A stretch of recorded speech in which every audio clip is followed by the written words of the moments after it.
कोटि निज संत, आदि अंत मध्य भय अनंत। आज पहले जो हो गए, वर्तमान में जो है, आगे होने वाले, उन सब संतों के चरणों में हम प्रणाम करते हैं। ये वैसे देखा जाए तो महाराज की पहली साखी जो है, उसका और इसका भाव एक ही है। रमती तराम गुरुदेव जी और पुनिति हूं काल के संत। तीन काल के संत का मतलब है, हो गए और होने वाले, उन सब संतों को वंदन। परमात्मा लोग भगवान से, गुरु महाराज से, सब संतों से प्रार्थना करते हैं कि ऐसी कृपा करो जिससे मीराबाई की कथा में आराम से कह सकूं। राम संत गुरु कृपा कीजो, करो भक्त यश आज्ञा दीजो। राम जी महाराज, गुरु महाराज, सब संत कृपा करो और ऐसी आज्ञा प्रदान करो जिससे मैं मीराबाई का यश जो है उसका वर्णन करूं। बार बार संतन सिर नाऊं, मीराबाई की पर्ची गाऊं। पर्ची का अर्थ होता उनके जीवन से परिचय कराऊं। मीरा का जीवन कैसा रहा, कहां मीरा का जन्म हुआ, किस प्रकार साधना की, भक्ति की प्राप्ति उसको कैसे हुई, अंत में भगवत प्राप्ति कैसे हुई। तो मरुधर देश भरतखंड माई, नगर मेड़ते भक्ति कमाई। मुरधर, मरुधर का अर्थ होता मारवाड़। मारवाड़ के अंदर मेड़ता मीराबाई का जन्म हुआ, वहां से भजन करना चालू किया। तो बताया, रतन राव दूधा को जायो, जिन कुड़की नगर बसाए।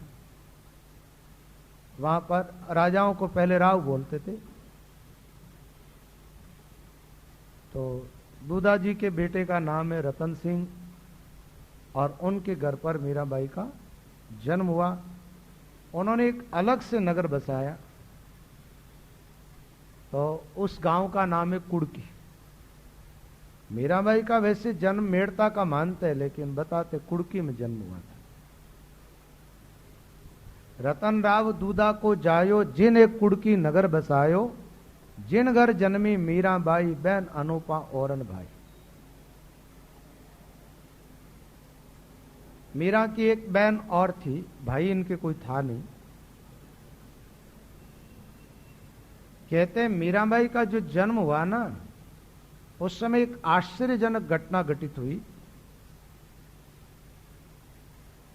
कि बिना बजाया मीरा जन्मी मेड़ते भगत करण कलुकाज। ये मेड़ता की सीमा में ही है, कुड़की नगर मेड़ता वालों के अंडर में ही है, इसलिए यहां चाहे मेड़ता की मीरा मान ले, चाहे कुड़की में जन्म हुआ ऐसा मान ले। मीरा जन्मी मेड़ते भगत करण कलुकाल, बिना बजाया बाजिया मैला सोवन थाल। एक बात है, पहले का ऐसा रिवाज था कि लड़का जन्मा है, बच्चे का जन्म होता तो थाली बजाते थे, है ना, और बच्ची का जन्म होता तो थाली नहीं बजाते। लड़की का जन्म हुआ तो छाजला बजाते थे। छाजले की तो कोई आवाज होती नहीं। अब मीरा तो जन्मी है, तुम्हारा लड़की का जन्म हुआ है ना, तो थाल बजाने वाले कोई नहीं थे। तो कहते अपने आप थाल बजने लग गया, मीरा का जन्म हुआ। बिना बजाया बाजिया मैला सोवन था।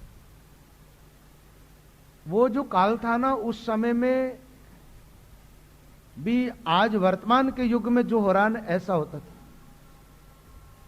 लड़की के जन्म होने पर मां बाप खुश नहीं होते थे, नाराज होते थे। और वैसे तो जाति का नाम तो नहीं लेना चाहिए, ताकि राजपूतों में तो प्राय कर ऐसा होता था, लड़की जन्म जाती तो मार देते। बड़े ठिकाने वाले की बात नहीं होती थी, छोटे छोटे जो लोग होते ना। एक बार मैं झुंझुनू डिस्ट्रिक्ट में गया था सत्संग करने के लिए। नवलगढ़ तहसील में एक गांव है गोठड़ा करके, वहां पर एक बार मैंने सत्संग किया। तो वहां एक कोई पता नहीं शेड्यूल कास्ट की एक महिला आई थी, डोकरी बुड्ढी, सरगरी थी या मेघवाल, ऐसे कोई जाति मोक। वायु तो वहां की बहनों ने बताया, बोल महाराज इसके हाथ से कम 100-200 लड़कियों की हत्या हुई थी। और वो मारते भी थे तो इस ढंग से जैसे लड़की जन्मी, जन्मते ही उबलते हुए पानी में डाल देते। मर जाती, खत्म हो जाती और दफना देते उसको, बस जन्म लेते ही। ऐसा गंदा रिवाज था। महात्मा लोग तो कहते कन्याकाश धर्म को कुपोता जन्म्या होवे कारो, पुत्र जन्मिया थाल बजावे सो कर्मारो भारो। संता ओ जग बड़ो अज्ञानी, सत बात को असत कहते असत सत्कर माने। महात्माओं की सोच और जगत की सोच में काफी अंतर है। और एक बात है, उससे थोड़ा सा ही अंतर है, आज वर्तमान के युग में भी लोग करते तो ऐसा ही। एक बात बताओ, और ज्यादा कर देखा जाए तो तुम्हारे समाज में जो जितने भी ये बुद्धिजीवी जो समाज है ना, चाहे जैन हो चाहे तो महेश्वरी अग्रवाल हो, तुम्हारे में लड़कियों की कमी आई है। कारण क्या है? उसका कारण भी यही है, वो जन्म लेने के बाद पानी में डाल देते थे, तुम गर्भ के अंदर ही काट करके बाहर फेंक देते। ठीक है, लड़कियों की हत्याएं होने लगी तो महाराज देखो, जो समाज अपराध करेगा उस अपराध का दंड उसी समाज को भोगना पड़ेगा। वर्तमान में तुम्हारे समाज की क्या दशा है जो तुम जानते हो अच्छी तरह।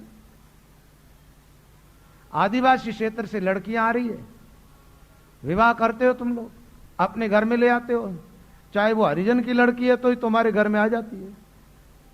एक बात बताओ, तुम्हारी संतानें कैसी होगी? लड़कियां तो है सदुल कास्टी और तुम महाजन हो, और विवाह हो गया। खैर उन लड़कियों का तो भाग्य उदय हो रहा है क्योंकि अच्छे घरों में आ रही है, लेकिन तुम्हारे संतानें होगी वो क्या होगी बताओ?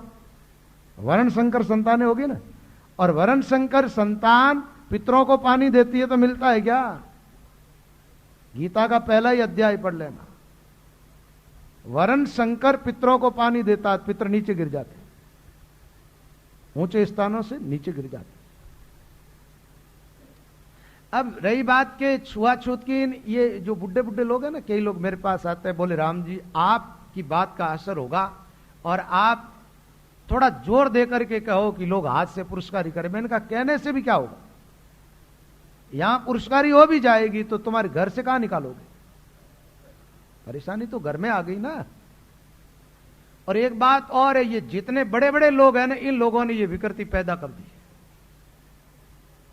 एक बात है, एक गरीब आदमी के वहां पर 4-5 बच्चे, उनका भरण पोषण हो जाता है, और तुम्हारे पास अनाप शनाप पैसे है, तुम करोड़ों रुपए खर्च करते हो शादियों के अंदर, और उसके बावजूद भी तुम कृपणता करते हो कि लड़कियों की हत्याएं कर देते हो, और कम से कम संतान हो ऐसी सोच बना के बैठे हो।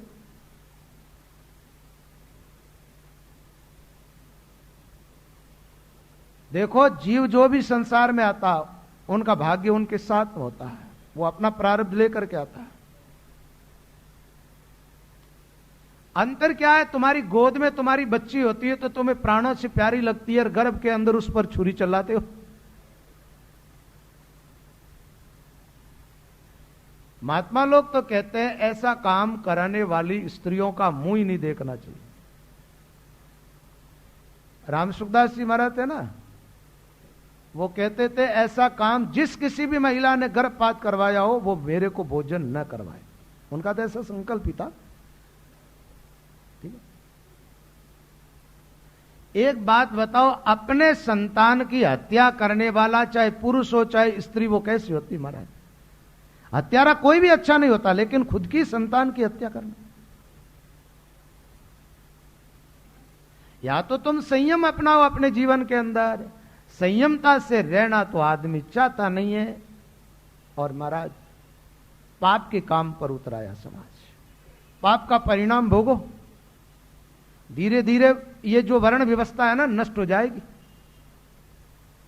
क्या होगा? नष्ट हो जाएगी।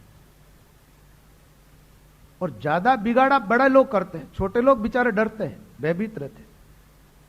बड़े लोगों को डर भी तो नहीं है ना। हमारे संत परंपरा के अंदर एक बात आती है, मन फूटो जब मेहनत को तो कारी लागे ना। मेहनत का बिगाड़ा हो जाता है ना तो पूरे समाज का बिगाड़ा हो जाता है। और तुम्हारे जो प्रमुख लोग हैं ना, एक मारवाड़ी का दोहा है, ऊंट ऊंट रे ऊंटी और लांबी बनी कतार, सगड़ा डूबा बापड़ा इन मोटा ऊंट री लार। ठीक है, मोटे मोटे जो लोग।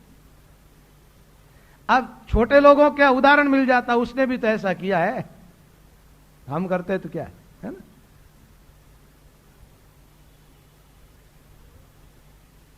तो पाप होता, हत्या हत्या होती, नतीजा जो गलत करेगा उनको मिलेगा, समाज को मिलेगा, भोगना पड़ेगा। छोटी छोटी जो समाजें चल रही है ना, जो गिवारू लोग जिनको बोलते हैं, उनकी व्यवस्था आराम से चल रही है, उनकी जाति में विवाह शादी होती है, लड़कियां आराम से मिल जाती है ना।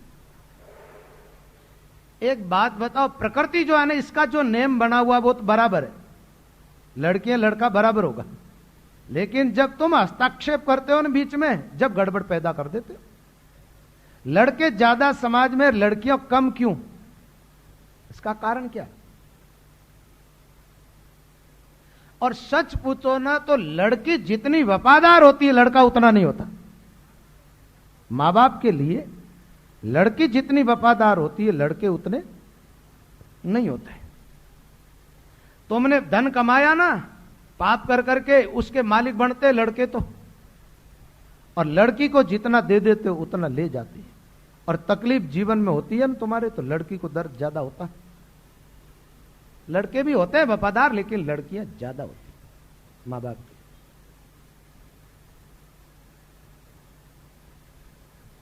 और पता नहीं आदमी ऐसा काम कर कैसे देता है, कुछ समझ में नहीं आती है। गर्भपात करवा कैसे लेता? किसी जीव पर छुरी चलाते हो तो दया नहीं आती। ये डॉक्टर जो है ना, ये तो कसायों का काम करते, वो तो कसाई है, लेकिन वो भी तो क्या करे, उनको तो रुपये चाहिए।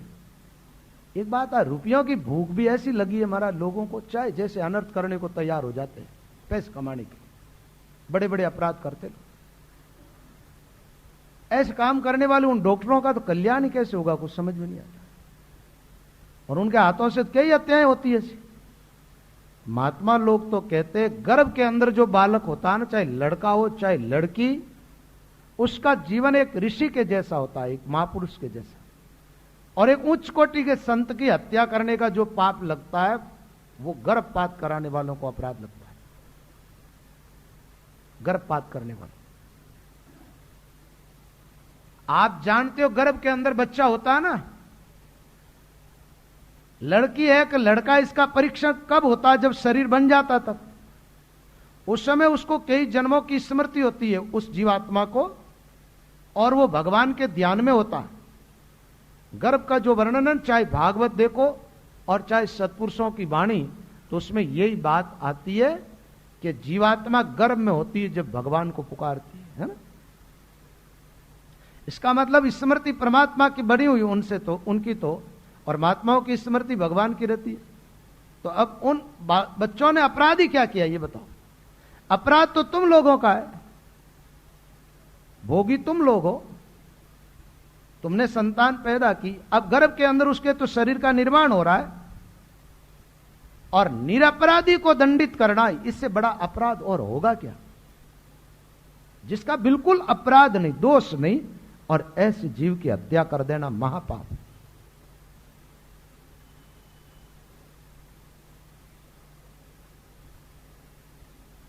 तो बात यह है कि वहां तो ऐसा होता था भाई कि लड़की जन्मती, पानी में डाल देते, मार देते थे। आजकल वो नहीं, दूसरा सिस्टम चालू हो गया।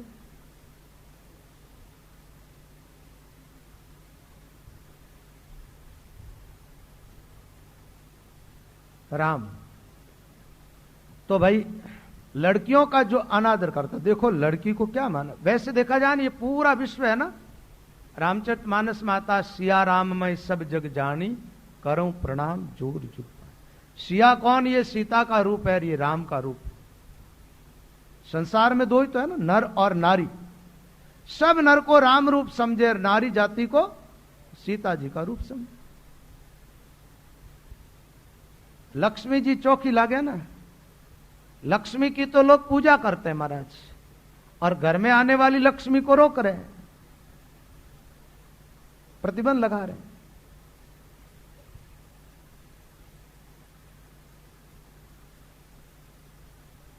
तो देखो भाई, अपराध का काम नहीं करना चाहिए, अपराध का काम कोई भी। लड़कियों का आदर करो आप, भगवान की कृपा हो जाएगी। मैंने देखा, समाज को अच्छी तरह मैं देखता हूं, लोग क्या करते हैं महाराज, बेटों को तो सिर पर चढ़ा लेते हैं और लड़कियों को दबाव में रखते पूरा। बेटों को होता क्या, एक एक छोरा तो है ही, और बिगड़न बांदरो हो जाए जित बिर माता अंकुश नहीं लगा, बांदरा जड़ हो जाए, न कोई माँ की माने, न बाप की माने, न दादा की माने, न दादी की माने, न कोई आदत, न कोई सत्कार, न कोई प्रणाम नमस्कार, कुछ नहीं। बढ़िया बढ़िया खिलाओ, पैसे दे दो, पिक्चर में भेज दो, होटल में भेज दो, ये काम है तुम लोगों का। ठीक है, बेटों को मत चिढ़ा। इन लोगों की मजबूरियां होती है, कोई 2-4 लड़कियां हो जाती है, लड़का नहीं वह तो कहीं करे, लड़का रहा इंतजार में लड़की आ जाए। बाकी नीयत तो इतनी खराब है महाराज, पहला लड़का हो जाए पूरा ही प्रतिबंध लगा देते हैं लोग। ऐसे लोगों की नीयत खराब। और संत इससे उल्टी बात करते हैं, कन्या खास धर्म को कूप, कन्या के निमित्त तुम्हारे घर से कुछ निकलेगा, है ना? कन्या का भरण पोषण होता है बिना स्वार्थ, क्योंकि वो तो आगे जाने वाली है। और बेटे का तो भरण पोषण भी होता है, तो उसमें भी स्वार्थ की भावना होती है। बेटा कमा के देगा, बेटा सेवा करेगा, बेटा वंश की वृद्धि करेगा, तो बेटे के साथ तो जन्म से ही स्वार्थ जुड़ा हुआ है ना। और स्वार्थ है जहां धर्म नहीं है, स्वार्थ है वहां पाप है। एक बात बताऊं, बेटे के लिए जितना पाप करते लोग बेटी के लिए नहीं करते। पूंजी अकेट किसके लिए करते? बेटे के लिए, है ना? पर बात यह है कि कन्याओं का अनादर मत करो, ताकि थाने जचेजू करो, मातृशक्ति है। आप लोग देवियों का पूजन करते फिरते हो, मंदिर मंदिर बाटे बाटे, और घर में कोई देवी का अवतार होता उसको होने ही नहीं देते। ये तुम्हारी कन्या है, ये क्या है? ये देवियां ही तो है। हमारे सनातन धर्म के अंदर कन्याओं की पूजा का विधान, और कन्या को शक्ति स्वरूपा मान करके उनकी पूजा की जाती है। उन कन्याओं की हत्याएं होती है, उनका अनादर होता है। और अनादर होता है क्या होता है महाराज? एक जगह कहीं हुयो, एक गर्रे महीने बहू लाया, पया देन बहू लाया। आजकल पैसा देन बवा लावे ना। ठीक, एक बात बताओ, पया साटे बवा मिले जे केड़ी मिले? रुपया आटे लुगाया मिले जे की लुगाया केड़ी होवे जानो ते? बाणजारे बाणजार मनरी मन में जान जा तू। ठीक है, पैसा दे ले आया तो सासू जी की बहू ने बहु लाभ सी बनानी है। बहू क्यों मने तो लाभ सी बनानी आई कौन? तो सासू जी क्यों ले मैं तेन सिखा दू। सिखाऊं लाग गया, लाभ सी बनन तैयार हुई। बहू कहे आ लाभ सी तो मारे पिताजी जाता जो गांव में यूं आ जाती। अब पिताजी कट जाता, आप जानो, कटे जाता। समझ गए आप? झाड़ू लगाने वास्ते जाता जाने यजमान घरों लाभ सी तो आ जाती। आप बताओ, झाड़ू लगाने वाली छोरियां कटे 5 घी थाना चौका में, थाने रोटियां खानी पड़े। क्यों पाची? कि थे लोग अपनी कन्याओं की हत्याएं की, इसलिए पहुंची। अब 1-2 की बात थोड़ी है। तो देखो, समष्टि संसार पाप करेगा, उसका फल समष्टि संसार भोगेगा। पूरे समाज ने पाप किया, इसलिए समाज भोगेगा। और अभी जो वर्तमान की तुम्हारी सोच है, यही सोच रही तो थोड़े दिनों के बाद में गुलाम बन जाओगे तुम लोग। एक बात बताओ, अभी अभी की बात है, थोड़े काल की, थोड़े समय के पहले की बात देखते हैं तो देखो, एक बाप के 4 बेटा, किसी के 5 बेटा, किसी के 2 बेटा है ना? काका बाबा ऐसे बोलते हो ना, मौसी बुआ, ऐसी बातें होती है। एक बात बताओ, अभी जो तुम्हारी सोच है, ये सोच रही तो मौसी किसको कहेगी? बेटी बेटा बेटी मौसी रहेगी क्या? ना, काका बाबा रहे ला कहीं को नहीं रहे ना। एक हो जाओ, और मान लो एक ही है, वो मर गए तो कहीं करो बच्चे। और ये तो जरूरी नहीं है कि हर आदमी बूढ़ा हो कहीं मरे, बीच में मर भी तो सकता है ना, तो वंश खत्म। एक तरफ का समाज सिमट रहा और ये सोच ज्यादा पैसा वाला नहीं बनी। ये भी बड़ी अजीब सी बात है। भाई गरीब आदमी की ऐसी सोच बने तो वो तो सोचे भाई मैं जीवाऊं कहीं, टाबरन खिलाऊं कहीं। और जिनके पास 10-10 पीढ़ियों का धन पड़ा, उन लोगों की ऐसी सोच बनी। उन लोगों की सोच है, विचार करे जैसी बात। 10 पीढ़ी तक का धन कमा लिया आदमी ने, उस आदमी की सोच है कि लड़का एक ही होना चाहिए, है ना। लड़की हो जाए तो ठीक है, और पहले लड़का हो जाए तो लड़की की जरूरत ही नहीं है, मानते एक लड़को ही गणो, एक ही गणो बाप जी।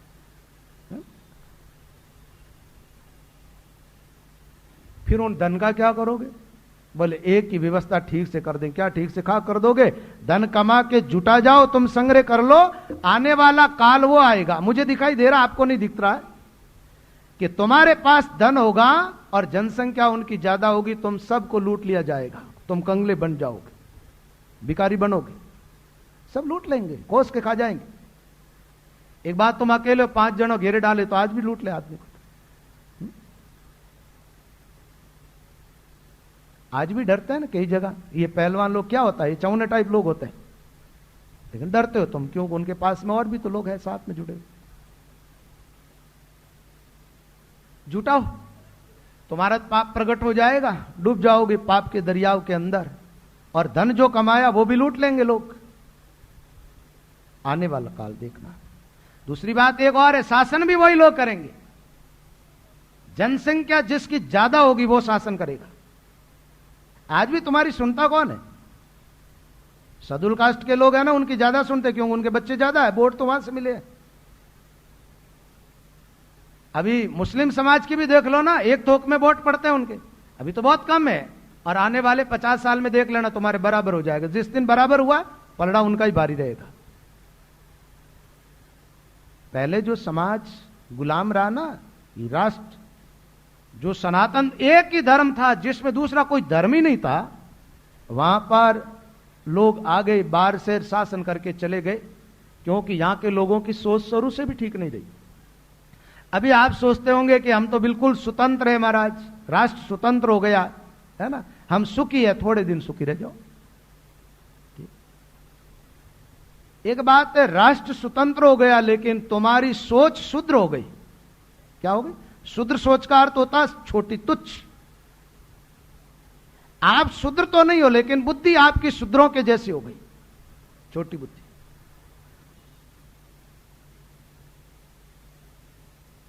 प्रसंग चल गया इसलिए आपको बात बतानी पड़ी। कन्या काश धर्म को कूपो ता जन्मिया होवे कारो मुंड कालो वे, और पुत्र जन्मिया थाल बजावे सो कर्मारो भारो।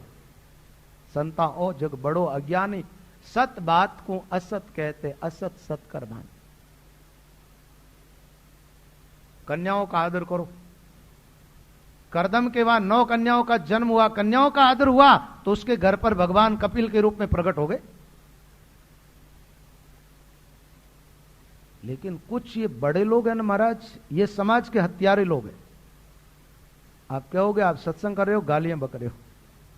एक बात बताऊं, जैसे एक आदमी जरूर से ज्यादा लड़की के विवाह में खर्चा कर रहा है, करोड़ 2 करोड़ 4 करोड़, पीछे वाले मर रहे, विचार करते बेटी का विवाह करना पड़ेगा तो इतने रुपये खर्च होंगे, तो ऐसे भी आदमी पीछे। एक बात है, समाज को साथ लेकर के चलना है। आपके पास पैसे ज्यादा है तो अभावग्रस्त लोगों की सेवा में लगाओ, दिखावा ज्यादा मत करो। जरूर से ज्यादा दिखावा करते हो तुम, और बीच वाले बेचारे पीछे जा रहे हैं, मर रहे हैं, मजबूरी में उनको करना पड़ता है। फिर आदमी क्या करता, पाप छल कपट करके भी धन कमाना जरूरी है। एक लड़की है तो लड़की का विवाह उसी ढंग से करना पड़ेगा।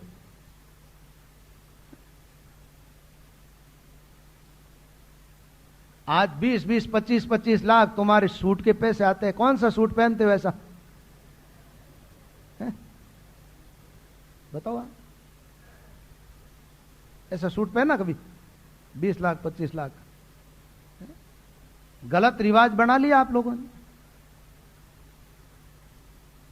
अरे पैसा ज्यादा है आप लोगों के पास में तो अच्छा काम करो ना, कुछ बढ़िया।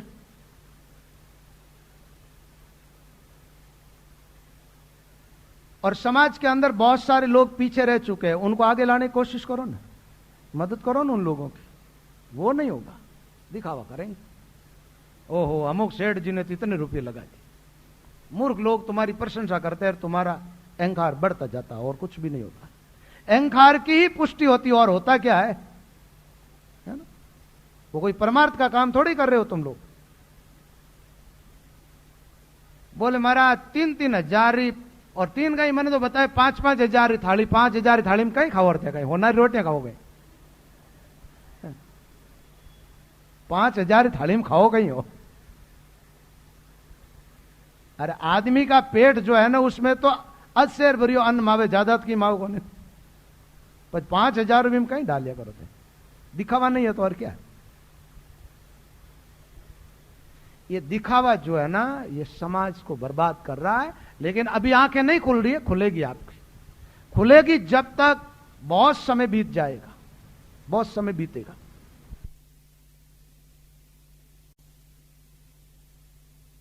दिखावा नहीं करके आप चाहते हो समाज का हित, तो समाज की कुछ सोच बदलने का काम करो, है ना? एक नई क्रांति पैदा करो। मैं यहां आने के बाद बातें सुनता हूं ना, रुपये तो लोग बहुत खर्च करते हैं, लेकिन दिशा उनकी सही नहीं है। पैसे खर्च करते, पैसे है बहुत, ज्यादा हो गया ना, ज्यादा हो गया तो खर्च करना में जोर ही होना है ना। थाके दे एक चोर शाम रह जावे मारा 10,000 रुपया होटल में खराब करना जाओ, कुछ पता ही नहीं चलता तुम्हारे पास इतने रुपये, 10,000 कोई मायना ही नहीं रखता। और थे तो पचे ऊपरों आ बात कहो मारा टाबर वास्ते कमाओ ही जाके, है ना? तो इस ढंग से खर्च करने के लिए कमाते हो क्या? अरे भाई कमाओ जगह चोखा और खर्च करो जगह भी चोखा, लेकिन कन्याओं का आदर करिया करो, ठीक है ना? कन्याओं का तिरस्कार मत किया करो, लड़की का आदर करना सीखो। एक बात है, लड़की का तिरस्कार भगवान भी सहन नहीं करते, भगवान से सहन नहीं होता, बर्दाश्त नहीं होता। और भगवान के कोप का सामना कैसे करोगे? लड़कियों का आदर करो। करना तो आपको यह चाहिए कि बेटे से ज्यादा बेटी से प्रेम करो। क्या करना चाहिए? बेटी से प्रेम करना सीखो। हां, दिखावा तो कर देते जब ससुराल भेजते, जब थोड़े आंसू निकाल देते।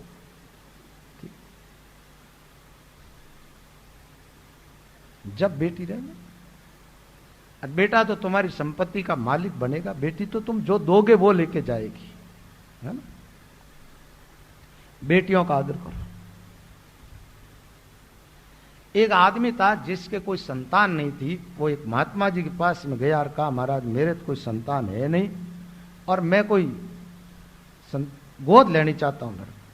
उस महात्मा ने कहा गोद लेनी चाहो तो लड़के को मत लेना, तुम लड़की को लेना, लड़की वफादार ज्यादा होगी, लड़का तुम्हें परेशान करेगा। और उस आदमी ने वैसा ही किया और लड़की को गोद लिया तो लड़की बड़ी वफादार निकली महाराज मां बाप के लिए। और एक बात है, पिता का पूरा कारोबार भी उसने संभाल लिया।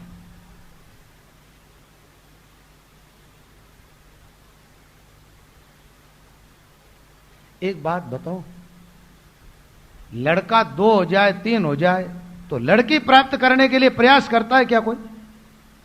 कि एक बेटी भी हो, बेटियां 2-3 हो गई तो महाराज प्रयास करेगा बेटा हो जाए, है ना?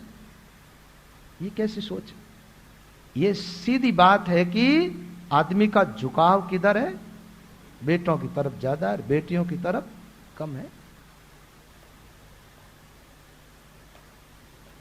तो ये भ्रांति तो पहले से ही चली आ रही है। वैसे तो देखा जाए तो थोड़ा रूपक बदल गया।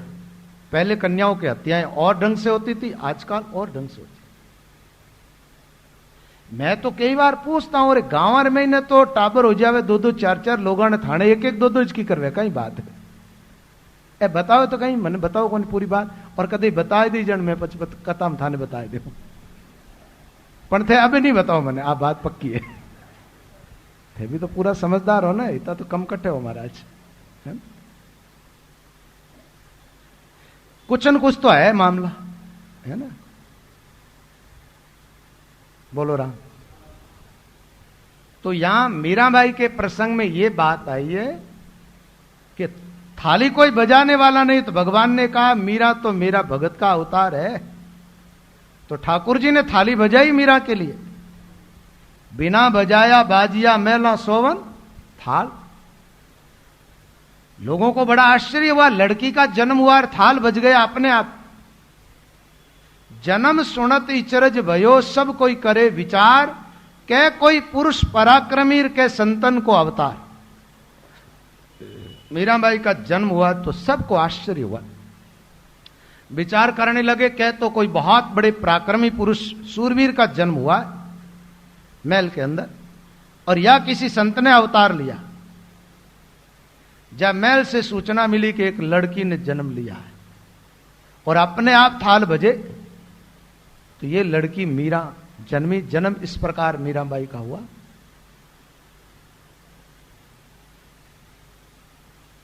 आगे की बात इस प्रकार आई कि मीरा के पहले जन्म की थोड़ी सी कथा आई। पहले जन्म में मीरा कौन थी? एक जन्म में कोई भी भक्त इतना प्रसिद्ध नहीं होता है, इतना उसका प्रचार नहीं होता। और बिना किए प्रचार हुआ ना मीरा का। तो मीराबाई के कोई चेले भी नहीं थे, कोई संप्रदाय की उसके पीछे नहीं था, और बेटे पोते भी नहीं थे उनके। तो उसके बावजूद भी ऐसा प्रचार हुआ कि महाराज ऐसा देखो, कई संत ऐसे हैं जिनको संप्रदाय चल रही है, दुनिया मान रही है, लेकिन मीरा को तो हर संप्रदाय का हर व्यक्ति जानता है। पूरे देश में मीरा का नाम है।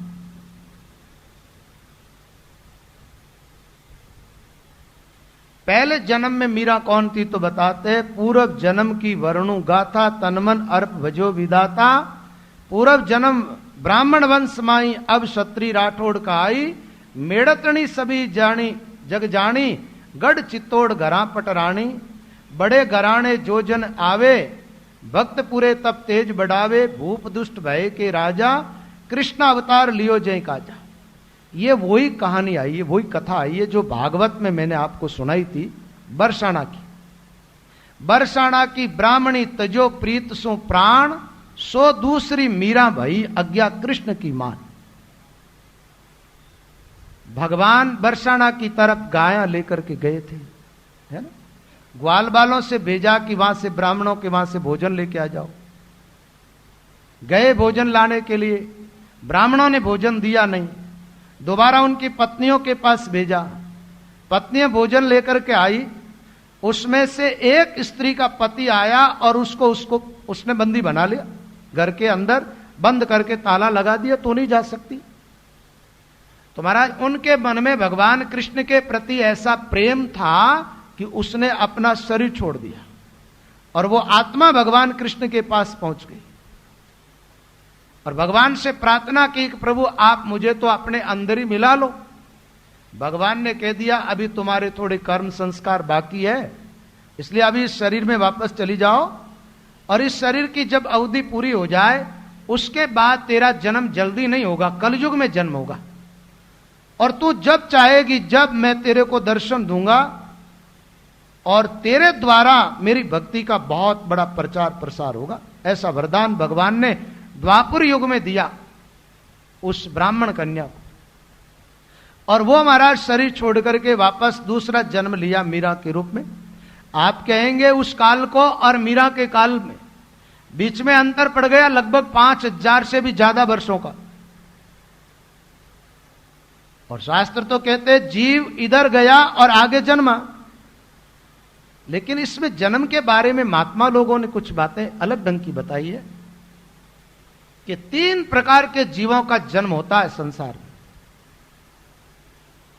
एक तो एकदम निकृष्ट आत्मा इस शरीर को छोड़ करके जाती है, उसको जल्दी शरीर नहीं मिलता है। एकदम निकृष्ट आत्मा जिसने जीवन में पाप ही पाप किया और उसने शरीर छोड़ दिया, उसको वापस जल्दी शरीर नहीं मिलता। पशु पक्षियों का शरीर भी नहीं मिलता, मनुष्य शरीर की बात तो छोड़ो। तो वो आत्मा रहती कहां है? नरक के अंदर रहती है, यातनाएं भोगती है। जो कर्म किए ना उन कर्मों का फल भोगती रहती है। एक उच्च कोटि के जो महात्मा होते भजन करने वाले, उनका जन्म भी जल्दी नहीं होता है। उनका जन्म जल्दी नहीं होता, तो वो महात्मा लोग कहां रहते? वो उच्च लोकों के अंदर निवास करती रहती आत्माएं। उनके अनुकूल गर्भ मिले, उनकी लायक माता, लायक पिता, लायक माहौल, जब वो महात्मा आकर के इस दुनिया के अंदर जन्म लेते हैं। तो एकदम निकृष्ट आत्मा का भी जल्दी जन्म नहीं होता है, और उच्च कोटि की आत्मा का भी जल्दी जन्म नहीं होता। अंतर यही है, निकृष्ट आत्मा नरक में रहती है, उच्च कोटि की आत्मा स्वर्ग इत्यादि दिव्य लोकों में। जरूरी नहीं है स्वर्ग में रहे, भगवान के धाम में भी रह सकती है ऐसी आत्माएं। और साधारण जो जीव होते हैं ना, वो इधर मरे और आगे जन्म तैयार है, वो कहीं भी जन्म ले, शरीर मिल जाता हो। और कुछ जीवात्माएं ऐसी होती है जिनको भी थोड़े काल के लिए न तो वो नरक में जाती है, न स्वर्ग में जाती है, न शरीर मिलता। उन आत्माओं का क्या होता? वो भूत प्रेत बनकर के भटक जाती। तो भूत प्रेतों की जो आत्मा होती है उनको तकलीफ तो होती है, लेकिन नरक में जीवों को तकलीफ होती है वो अलग ढंग की होती है, और यहां भूत प्रेतों को जो तकलीफ होती है वो अलग होती है। भूत प्रेत जो होते हैं ये भूख प्यास से व्याकुल रहते हैं और तड़पते रहते हैं। और ये क्या करते हैं महाराज? डरपोक जो जीव होते हैं उनका शरीर का सारा लेकर के भी कुछ खा पी लेते, उनके निमित्त कुछ करते हैं तो उनकी थोड़ी पुष्टि हो जाती है। और आपको सच बात तो बता दूं, ये जितने लोगों को भाव आता है ना, सबको भूत लगे हुए हैं। भाव जिनको आता है ना, किसी के शरीर में कोई देवी देवता नहीं आ सकते। एक बात बताओ, देवताओं को तो इतना बढ़िया शरीर मिला है, वो मानव के शरीर में क्यों आएंगे बताओ आप? मानव के शरीर में पृथ्वी तत्व की प्रधानता होती है, इसलिए इस शरीर में विकारों की प्रधानता, विकार ज्यादा है, और विकारी शरीर में देवता प्रवेश नहीं करते। देवताओं का शरीर निर्विकारी है, क्योंकि वहां वायु तत्व की प्रधानता होती है देवताओं के शरीर में। और स्वर्ग में रहते, अमृत पीते वो। एक बात बताओ, जितने जो शास्त्रीय देव है ना, जिन देवताओं का नाम लिया जाता, हवन यज्ञ आदि करते जब ब्राह्मण, स्वर्ग में रहते हैं ना वो देवता, बताओ उन देवताओं का कोई भोपा है क्या? उनका भाव किसी को आता है क्या? इंद्र देवता का भोपा है कोई? इंद्र का भाव आता है किसी को? नहीं आता है ना। तो अधोगति की जो आत्माएं होती है ना, इस मृत्युलोक में वो भटकती रहती है, और भटकी हुई आत्माएं सहारा ढूंढती है।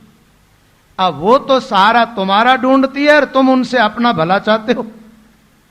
एक बात है भाई, ये तो बड़ी लज्जा की बात है कि जिंदा आदमी मुर्दों की आशा करता है कि ये हमारा अच्छा कर देंगे, भला कर देंगे। तुम जिंदे हो, वो मर चुके, और मर करके किसी के शरीर में आ रहे, तुम कहते हो इनसे हमारा हित हो जाएगा। कैसे होगा? मुर्दा क्या हित करेगा तुम्हारा? वो तो मर गया बेचारा, और मरने के बाद भी गति नहीं हुई, भटक रही आत्मा, जिसको तुम देवता मानते हो। ये मूर्खता नहीं है तो और क्या? आन देव ने आज्ञा हुई, आन देव का मतलब जो देवता ही नहीं है, भटकी हुई आत्मा है। मृत्यु लोक में जाओ, राम जी से बेमुख जाने, खोसो लूटो और खाओ। अच्छी तरह से आप भजन करने लग जाओगे तो ऐसी आत्माएं तुम्हारे निकट आएगी नहीं, ठीक है? लेकिन कई लोगों ने तो पूजी जनारो ज्यादा ही शौक है न महाराज। भाव आवे तो चौकोर, नहीं तो गर्दन हलाए, नाटक कर लो। कई नाटक भी करते लोग। मैंने एक दिन पहले एक कहानी सुनाई ना, एक पितरों का भाव आ रहा था, 3 जने पहुंच गए। पितर बाबू जी तो सीधा ही बोल दिया आगे वाली लड़की को कि तेरे बेटा होगा। उसने कहा शादी नहीं हुई, बेटा होगा तो कलंक लग जाएगा, किसको आशीर्वाद दे रहे हो? बोले नहीं तेरे पीछे वाली को। तो उसने कहा मैं तो बाल विधवा हूं, कलंक लग जाएगा महाराज, मुझे बेटा नहीं चाहिए। बोले तेरे पीछे वाली को। बोले मैं तो इंजड़ा हूं, मेरे बेटा कहां से होगा? ये हाल है इन लोगों का। मूर्ख रे गुरुती ने भोपा भरड़ा भांड। आगे वाला सब थोड़ा अटपटा है इसलिए नहीं कहूंगा, ठीक है? मूर्खों के गुरु होते हैं। तो भटकी हुई आत्माएं लग जाती है। देवता होता है या नहीं? देवता का नाम भी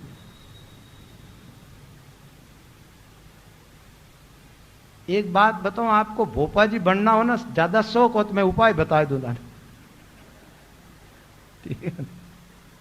महीनों भर स्नान इनान मत करो, पवित्रता से मत रहो, भोपा जी बन जाओगे। लग जाएगा कोई न कोई आत्मा, भाव आने लग जाएगा आपको।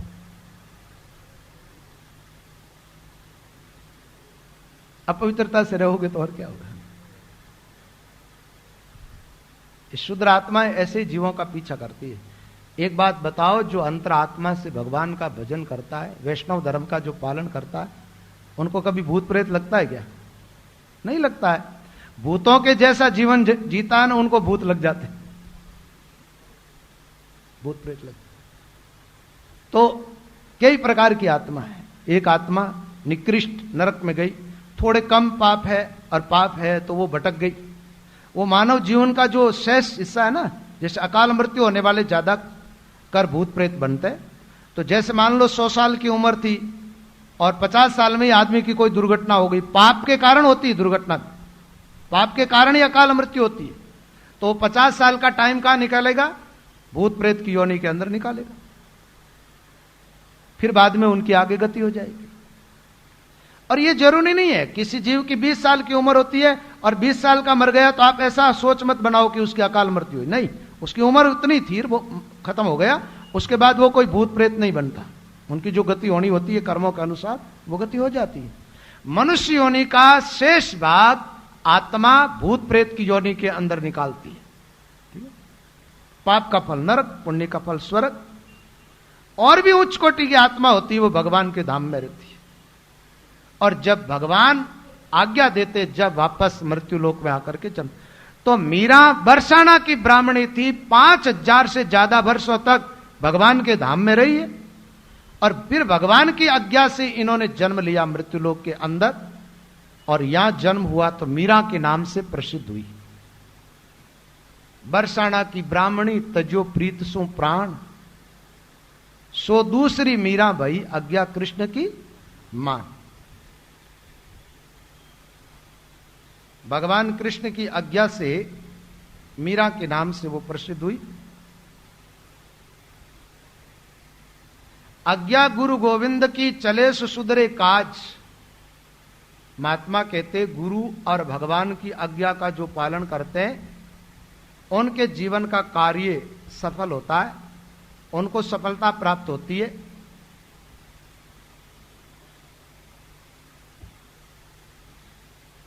देखो, चाहे भक्ति मार्ग हो चाहे व्यवहार, गुरुजनों की आज्ञा का पालन करने से जीव आगे बढ़ता है, और गुरु आज्ञा से विपरीत चलने वाले नीचे चले जाते हैं, अधोगति की तरफ चले जाते हैं। भगवान की और गुरु की आज्ञा का पालन करना चाहिए, इसमें तर्क नहीं देना चाहिए। रामायण जी में तो एक चौपाई आती है, मात पिता गुरु प्रभु के बानी, बिना विचार करिए शुभ जाने। माता पिता गुरु और भगवान, इन चारों की बात पर बिना विचार किए इनकी आज्ञा का पालन कर लेना चाहिए।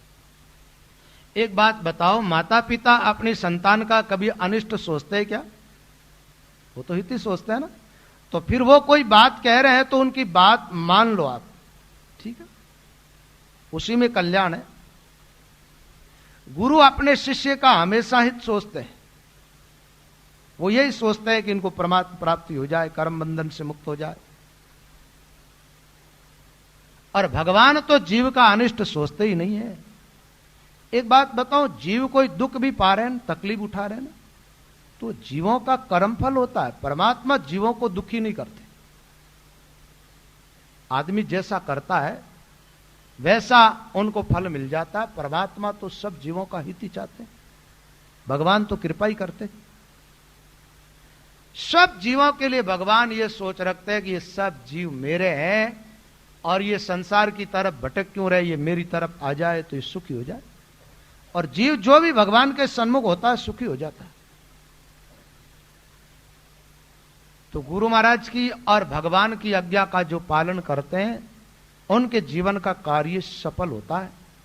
तो मीरा ने पहले जन्म में भगवान की आज्ञा का पालन किया, उसने हट नहीं किया।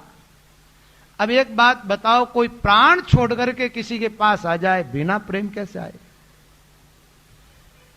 प्रेमा भक्ति का पाठ पढ़ना हो ना तो मीरा की कथा से पढ़ लेना, मीरा की कथा से सीखना आपको प्रेम क्या चीज है। भगवान के प्रति अति प्रेम है मीरा के जीवन में, प्राण छोड़ दिया उसने। सबसे ज्यादा प्रिय होता आदमी का शरीर, शरीर छोड़ के भगवान के पास आए। अब अति प्रेम, जिस प्रेम के वशीभूत होकर शरीर त्याग दिया, उसने भगवान की आज्ञा का उल्लंघन नहीं किया। भगवान ने आज्ञा दी, उस आज्ञा का पालन किया। देखो गोपियों का प्रसंग आप सुन के आए ना भागवत के अंदर। मथुरा और वृंदावन में फासला कितना है? कितनी दूरी बताओ? और गोपियों के जीवन में कृष्ण के प्रति अति प्रेम, उसके बावजूद भी वो मथुरा नहीं गई। क्यों नहीं गई? कृष्ण ने कह दिया तुम यहीं रहो, मैं आऊंगा। अब गोपियां ने यह धारणा बना ली, आएगा तो हमारा प्रीतम आएगा, हम वहां, हमारे जाने से मेरे गोविंद की स्वतंत्रता में कुछ बाधा पहुंचेगी, इसलिए गोपियां नहीं गई कभी।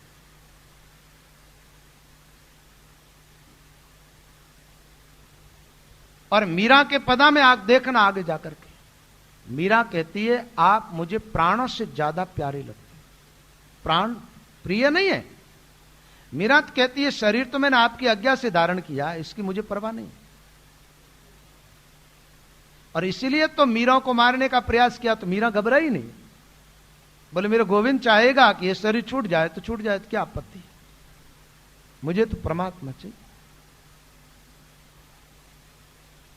और एक बात और भी है, आज्ञा का पालन करना सबसे करड़ा काम है। आज्ञा पालन कर लेना। आप लोग वाणी जी को तो सब मानते ही हो, रामायण को, गीता को, भागवत को, भगवान को, गुरु को, संत को, इनको सब मानते हैं, लेकिन इनकी मानने वाले कम।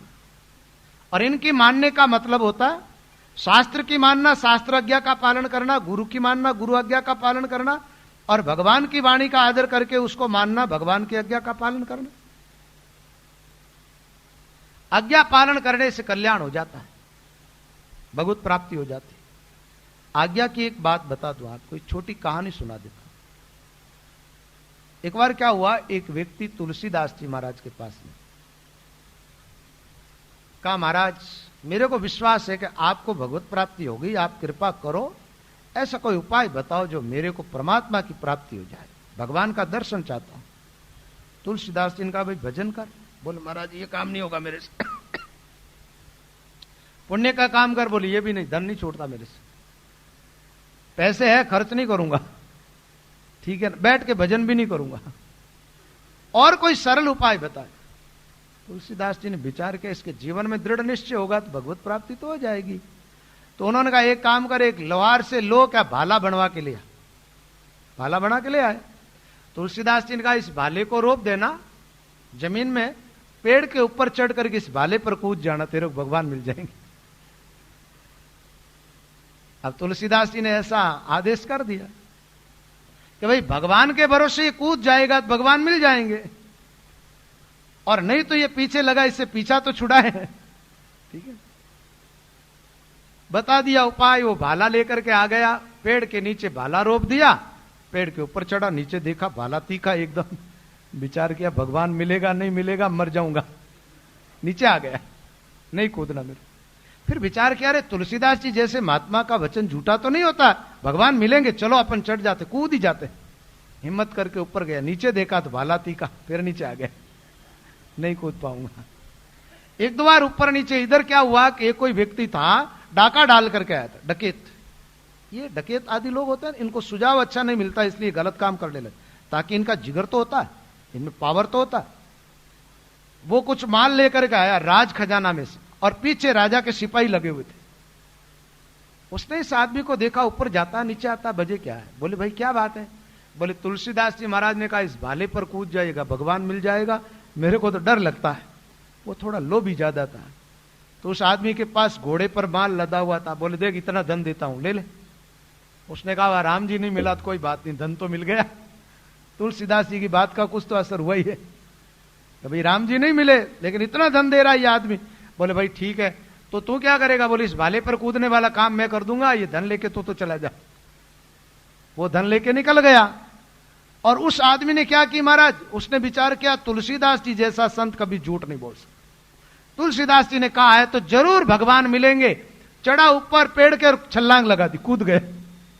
भाले पर कूद गया तो भगवान प्रकट होकर के इधर पकड़ लिया उसको। बताओ, भगवान मिल गए। अब मिलना किसको था? उसने तो तुलसीदास जी की आज्ञा का पालन नहीं किया, इसलिए माल मिल गया उसको। लेकिन माल भी महाराज बिना भाग्य में लिखा हुआ कैसे मिलेगा? पीछे से राजा के सिपाही गया, माल सहित पकड़ लिया। क्योंकि वो तो डकैत था, उसको घोड़ा चलाने का अभ्यास था, तेज चलाया घोड़ा तो सिपाहियों को पकड़ में नहीं आया। लेकिन इसको तो घोड़ा चलाना भी नहीं आता था ना, धीरे धीरे चल रहा था। सिपाही ने घेर लिया, माल सहित पकड़ के ले गए। राजा ने आदेश कर दिया सूली पर चढ़ा दो। अब बताओ क्या हुआ? सूली तो वैसे ही मिल गई और भगवान नहीं मिले। तो कहते गुरु वचन नासत कियो मूरख मति को भोर, जग जीवन विश्वास बिना भयो साहसो चोर। था तो साहूकार, लेकिन गुरु की बात पर विश्वास नहीं किया तो साहूकार हो गया चोर, और चोर को मिल गए राम जी। तो आज्ञा का पालन करने से काम बन जाता है। भगवान की आज्ञा का पालन किया था बरसाना की ब्राह्मणी, वो महाराज दूसरे जन्म में मीरा होकर के प्रकट हुई। और मीराबाई ने भजन साधन कैसे किया? स्वामी जी श्री रामचरण जी महाराज की, श्री सतगुरु देव की, सत्य सनातन